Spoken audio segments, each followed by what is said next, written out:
ہم زیادہ امیر تو نہ تھے مگر گھرانہ مختصر تھا، لہذا اسرت میں بھی خوشحالی سے بسر ہو رہی تھی۔ جو ہی میں 16 سال کی ہوئی اور چہرے پر نوخیزی کے آثار آنے لگے، ماں کو میرے ہاتھ پیلے کرنے کی فکر ستانے لگی۔ ملنے جلنے والیوں سے میرے رشتے کے بارے میں تذکرے شروع ہو گئے۔ جب میرے کانوں میں یہ تذکرے پڑے تو سوچتی کہ ابھی تو میں نے میٹرک بھی پاس نہیں کیا، جانے اماں کو میرے بہانے کی فکر کیوں پڑ گئی ہے۔ ہمارے پڑوس میں زینب نامی ایک خاتون رہتی تھی جنہیں ہم خالہ جی کہتے تھے۔ ان کا بھانجا لاہور میں پڑھ رہا تھا۔ خالہ نے میرے رشتے کی بات اپنے بھانجے سے چھیڑی۔ لڑکے نے شرط رکھی کہ وہ لڑکی کو دیکھ کر ہی شادی کرے گا، اگر پسند آئی تو ٹھیک ورنہ انکار کر دے گا۔ لڑکی کو پہلے دیکھنا اور پھر پسند نہ آنے پر رد کرنا ایک معیوب بات سمجھی جاتی تھی، لہٰذا میرے والدین نے اس شرط کو نامنظور کر دیا۔ البتہ اس بات پر راضی ہو گئے کہ اگر لڑکا صرف تصویر دیکھنے پر اکتفا کرے تو اسے تصویر دکھائی جا سکتی ہے، وہ بھی خالہ کی ذمہ داری پر کہ تصویر بعد میں واپس کر دی جائے۔ خالہ نے یہ بات منظور کر لی۔ انہوں نے مجھ سے کہا کہ تمہارے پاس کوئی اچھی سی تصویر ہے تو دے دو۔ میں رشتے کی بات سن چکی تھی، جانتی تھی کہ تصویر کس مقصد کے لیے مانگی جا رہی ہے، لہٰذا کہہ دیا کہ ڈھونڈتی ہوں، اگر کوئی پڑی ہوگی تو دے دوں گی۔ ان دنوں تصویریں بنوانے کا رواج کم تھا اور ہم ایک چھوٹے سے محلے میں رہتے تھے جہاں شاید ہی کوئی اچھا فوٹو اسٹوڈیو ہوتا، تبھی لڑکیاں گھر سے باہر تصویریں نہیں بنواتی تھی۔ کچھ دنوں تک میں امی اور پڑوسن خالہ کو یوں ہی ٹالتی رہی۔ میں شکل و صورت کی معمولی لڑکی تھی، اوپر سے میری تصویر بھی اچھی نہیں آتی تھی۔ جب شادی کی تقریب میں مہمان وغیرہ ایک دوسرے کی تصویریں بناتے تو فوٹو دیکھ کر لگتا جیسے تصویر میں میری شکل حقیقت سے بھی زیادہ بگڑی ہوئی ہے۔ ان دنوں میں عجیب شش و پنج میں مبتلا تھی۔ ادھر خالہ اپنے بھانجے کے حسن کی تعریفیں کرتے نہ تھکتی تھی۔ پھر ایک دن انہوں نے اس کی تصویر لا کر امی کو دکھائی، جو میں نے بھی دیکھ لی۔ اب دل میں کچھ خدبود ہوئی، سوچا کہ ایسا خوبصورت لڑکا جو یونیورسٹی میں پڑھ رہا ہو بھلا مجھ جیسی معمولی شکل کی لڑکی کی تصویر سے کیسے متاثر ہو سکتا ہے۔ وہ تصویر دیکھ کر ضرور میرا مذاق اڑائے گا۔ ادھر خالہ تھی کہ روز تصویر کا تقاضا کرتی تھی، امی سے کہتی تھی کہ دیکھنا یہ ہیرے جیسا لڑکا ہاتھ سے نکل جائے گا، پھر ایسا رشتہ تمہیں کہاں ملے گا اور تم پچھتاتی رہ جاؤ گی۔ ان کے بار بار کے تقاضے سے تنگ آ کر بالآخر میں نے حل سوچ لیا۔ میں کسی صورت ناکامی نہیں دیکھنا چاہتی تھی۔ میری ایک بے حد خوبصورت سہیلی شازیہ تھی، وہ میرے ساتھ اسکول میں پڑھتی تھی۔ اس کا ایک فوٹو میرے پاس موجود تھا۔ میں نے وہی فوٹو ایک لفافے میں بند کر کے امی کو دے دیا۔ انہوں نے اسے خالہ کے حوالے کیا اور خالہ نے وہ بند لفافہ لاہور اپنے عزیزوں کو بھیج دیا۔ انہوں نے مجھے پہلے دیکھا ہوا تھا، غالباً اسی لیے لفافہ نہیں کھولا۔ لڑکے کو تصویر بہت پسند آئی اور اس نے فوراً رشتے کے لیے حامی بھر لی۔ خالہ کے پاس خط آ گیا کہ امتحان سے فارغ ہوتے ہی لڑکے والے ہمارے گھر آ کر منگنی یا نکاح کریں گے، رشتہ پکا سمجھیں، نندھیا کیا چاہے دو آنکھیں۔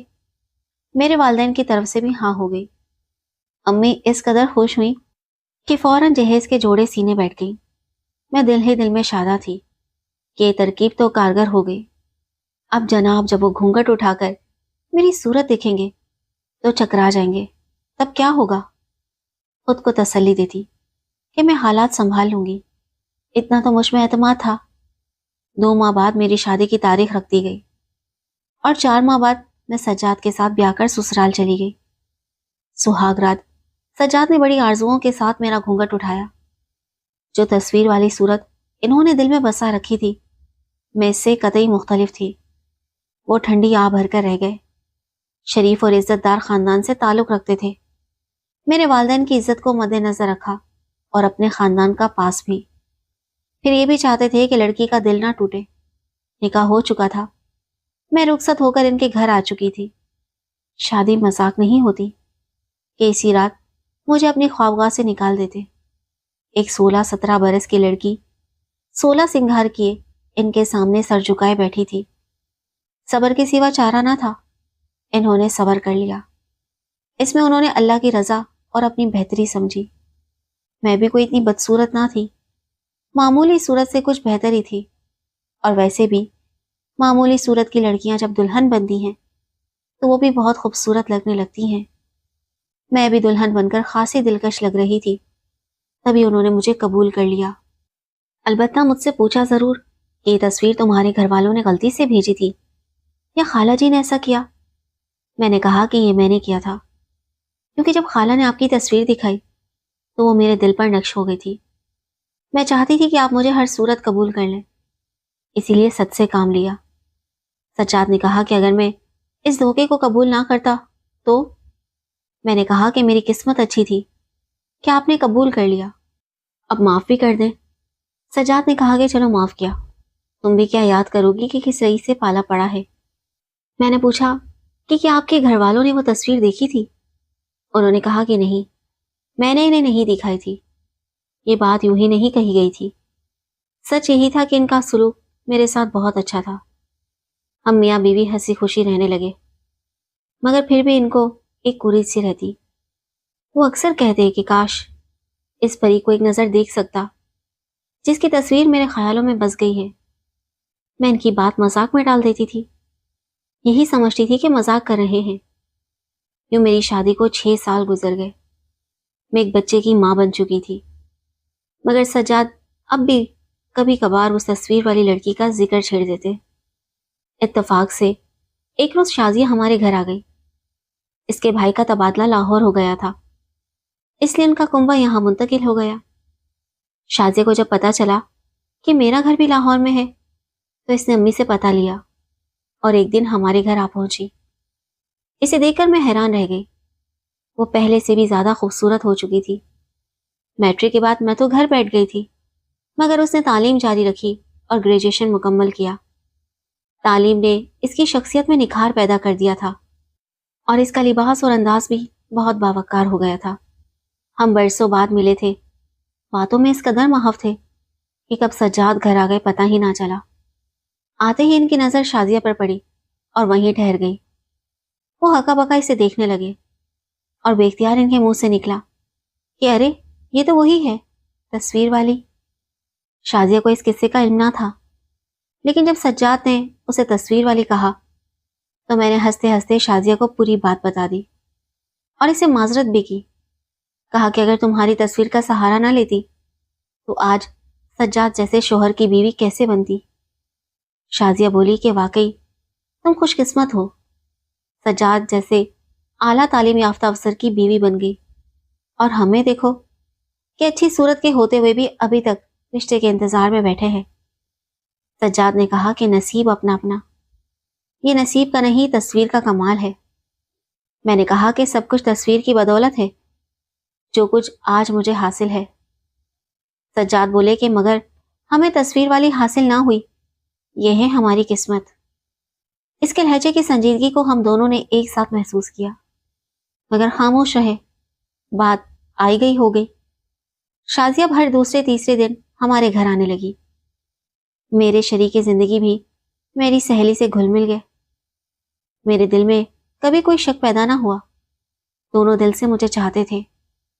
سجاد محض خوش اخلاقی سے بات کرتے تھے، یہی سمجھتی رہی، کیا جانتی تھی کہ برسوں پہلے جو تصویر کی جھلک دیکھی تھی وہ نقش دل بن چکی تھی۔ اب وہ خلش جو کبھی ہلکی سی چبھن تھی، رفتہ رفتہ ناسور بننے لگی تھی۔ میں گھرداری میں مصروف تھی، کچھ خبر نہ تھی کہ کب بات یہاں تک پہنچ گئی کہ وہ دونوں گھر سے باہر ملنے لگے۔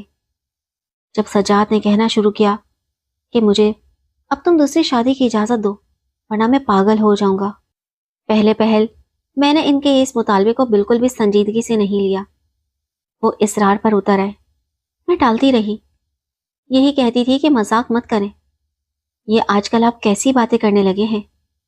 شازیہ سے بھی کہتی، اے اللہ کی بندی، کہیں تو نے میرے میاں پر جادو تو نہیں کر دیا؟ یہ میرے دھوکے کا بدلہ تھا یا واقعی کوئی جادو تھا؟ میاں تصویر والے ماضی کے واقعے کو بہانہ بنا کر شازیہ پر لٹو ہو گئے تھے۔ ایک دن شازیہ نے بتا ہی دیا کہ سجاد مجھ سے شادی کرنا چاہتے ہیں، اس لیے تم سے دوسری شادی کی اجازت مانگ رہے ہیں اور اس پر اصرار بھی کر رہے ہیں۔ اب مجھ پر بھید کھلا اور سہیلی کے چکر میں چکرا کر رہ گئی۔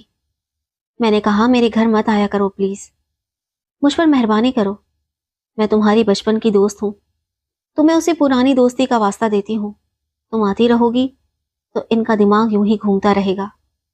شازیہ نے میرے گھر آنا موقوف کر دیا۔ اب مجھے کچھ سکون محسوس ہونا چاہیے تھا، مگر ایسا نہ ہوا، بلکہ میرے میاں کا مطالبہ اور شدت اختیار کر گیا۔ وہ شازیہ سے شادی پر بضد ہو گئے۔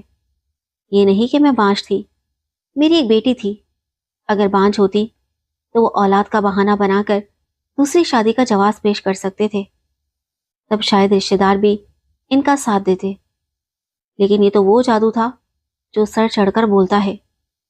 ایک دن میں نے بہت منت سماجت سے سمجھایا، دیکھو یہ فلمی باتیں مت کرو، ہم اپنے گھر میں اچھے بھلے آباد ہیں، ہنسی خوشی زندگی کے دن گزار رہے ہیں، تمہیں مجھ سے کوئی شکایت بھی نہیں ہے، پھر دوسری شادی کی اجازت کیوں لکھ کر دوں؟ وہ بولے شکایت کی بات نہ کرو، مجھ کو تم سے ایک بہت بڑی شکایت ہے جو شادی کے پہلے دن سے دل میں ہے۔ اگر شازیہ میرے سامنے نہ آتی تو یہ شکایت نہ ابھرتی، میں سمجھ لیتا کہ وہ تصویر ایک خیالی پیکر ہے۔ اکثر لوگوں کے دل میں خیالی پیکر ہوتے ہیں، بس خیالوں تک رہتے ہیں، اور اصل زندگی میں وہ حقیقتوں کے ساتھ بندھے رہتے ہیں۔ زندگی نارمل طریقے سے گزر جاتی ہے، لیکن اب تصویر کا وہ خیالی پیکر میرے سامنے حقیقت کا روپ دھار چکا ہے۔ تو ماضی کا وہ ملال، وہ تم سے شکایت، تمہارا دھوکہ دینا، وہ تلخ یاد پھر سے تازہ ہو گئی ہے۔ یہ یادیں اب کانٹوں کی جھاڑی بن کر میرے دل و دماغ میں پیوست ہو گئی ہیں۔ سچ کہتا ہوں، اگر میں نے شازیہ سے شادی نہ کی تو پاگل ہو جاؤں گا۔ تب تم ایک پاگل انسان کو کیسے سنبھالو گی؟ اگر تم واقعی مجھ سے محبت کرتی ہو تو مجھے شادی کی اجازت دے دو، میں تم سے وعدہ کرتا ہوں دوسری شادی کے بعد بھی تمہارا ہی رہوں گا، ہم ویسے ہی زندگی گزارتے رہیں گے جیسے گزار رہے ہیں، بس دل کی خلش ختم ہو جائے گی جو اندر ہی اندر مجھے چھپکے چھپکے کھا رہی ہے۔ سجاد کی باتیں سن کر میں حیران ہو گئی، سوچا بھی نہ تھا کہ تصویر والا زخم ابھی تک ان کے دل میں تازہ اور زندہ ہے۔ کیا مرد کی فطرت میں معاف کرنا نہیں ہوتا، یا وہ محض عزت کی خاطر چپ تھے اور مجھے مجبوری میں قبول کیا تھا؟ کیا وہ در حقیقت مجھ سے کبھی محبت ہی نہیں کرتے تھے، اور اب شازیہ کی ایک جھلک نے ان کی اصل فطرت کو میرے سامنے عیاں کر دیا ہے؟ بتا نہیں سکتی کہ میں کس قدر صدمے اور دکھ سے دوچار ہوئی۔ تبھی خیال آیا کہ کسی اور کی تصویر بھیج کر میں نے ان کے گھر میں جگہ بنائی تھی، تو جب انہوں نے میرا گھونگھٹ اٹھایا ہوگا، شاید اسی لمحے انہیں بھی ویسا ہی صدمہ اور ملال ہوا ہوگا۔ جانے کیسے وہ اس دھوکے کو زہر کا گھونٹ سمجھ کر پی گئے تھے۔ اگر اس وقت وہ مجھے میرے مائکے واپس بھیج دیتے تو میرا اور میرے والدین کا کیا حال ہوتا؟ اب شازیہ کے سامنے آنے پر وہ کہتے تھے کہ تم نے اس کی تصویر دکھا کر مجھے دھوکہ کیوں دیا؟ اب جب حقیقت میں اس کو دیکھ لیا ہے تو اسے اپنائے بغیر نہیں رہ سکتا۔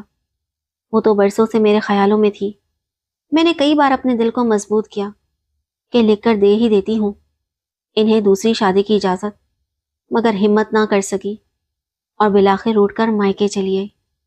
یہ میری نادانی تھی، مجھے گھر پر ہی رہ کر حالات کا سامنا کرنا چاہیے تھا۔ اماں نے بھی کہا جب چڑیا اپنا گھونسلہ خود چھوڑ کر چلی جائے تو اس کی جگہ کوئی اور چڑیا آ بیٹھتی ہے۔ سجاد نے یہ مان لی تھی تو دوسری شادی کرنی ہی تھی، مگر تمہارے میکے آ جانے سے اس کے لیے میدان صاف ہو گیا۔ ہم نہ کوئی شرطیں لکھوا سکے اور نہ اس پر دباؤ ڈال سکے، تمہاری نادانی سے ہمارے ہاتھ کٹ چکے ہیں۔ شازیہ نے بھی بھرپور چال چلی، پہلے مجھے طلاق دلوائی، پھر سجاد سے نکاح کر لیا، ورنہ وہ پہلے لکھ کر دے رہے تھے کہ میرے ساتھ خرچ اور رہن سہن ایسے ہی رہے گا، طلاق بھی نہیں دوں گا، بشرط یہ کہ تم خود مجھے چھوڑ کر نہ جاؤ۔ اور میں عجیب کیفیت میں تھی، بھلا کوئی عورت سوتن برداشت کر سکتی ہے؟ میں کیوں انہیں دوسری شادی کی اجازت دیتی؟ آج میں شوہر کھو چکی ہوں، گھر کھو چکی ہوں، اور ساری خوشیاں بھی کھو چکی ہوں۔ اب بوڑھی ماں پر بوجھ ہوں جو بیوہ ہو چکی ہے۔ افسوس تو یہ ہے کہ میرا اس دنیا میں کوئی نہیں، میں اکلوتی اولاد تھی، کاش کوئی بھائی یا بہن ہی ہوتا، شاید زندگی کی اس ٹوٹی پھوٹی گاڑی کو کچھ سہارا مل جاتا۔